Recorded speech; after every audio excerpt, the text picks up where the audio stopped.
ağlayan şadiyan büdül. Ağlama sen, ağlama sen o, yürek bağrımda ağlama sen. Yıllar geçti kol bulap, niyetten munşu helal. Bırakın hoş sözler, yedim divanan bulup. Bırakın hoş sözler, yedim divanan bulup. Oturuptum şar kuvudun başına, sallanıp uyana geçti bir gelin. Saklımın sorar ilbilin, ülkemin aksakalları.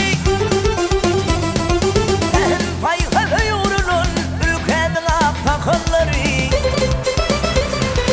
Yaşlı devulur, acayip bakar, nuralı gıyıp korkuyup ukma yeni vay.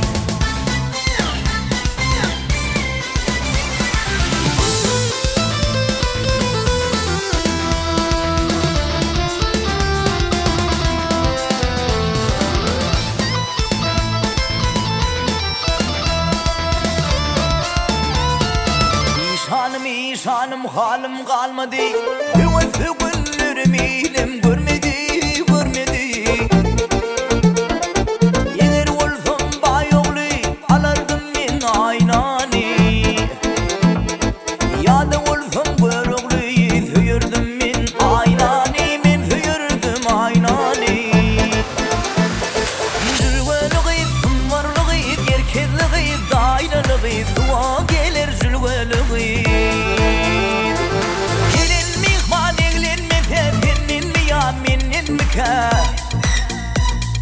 Giden gaydıp kövlenmese senin mi ya menin mi kâr? Gülür hav Leyla, şirin söz ey Leyla, doğduğum şeker Leyla, bize bir bakay Leyla.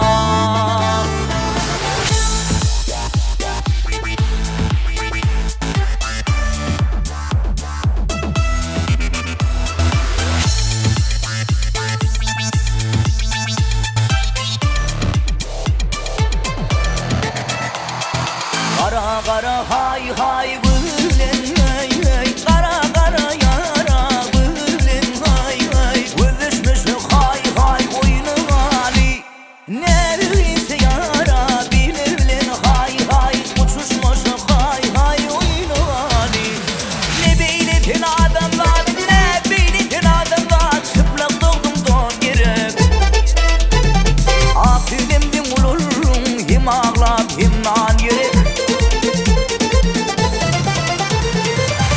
Senin üstünden ağlı yorgun aslında. Geleyim düşman kapsınlar, tek olun radif olsan. Sadana, sadana, sadana, ben aşık sadana. Ay alle alle.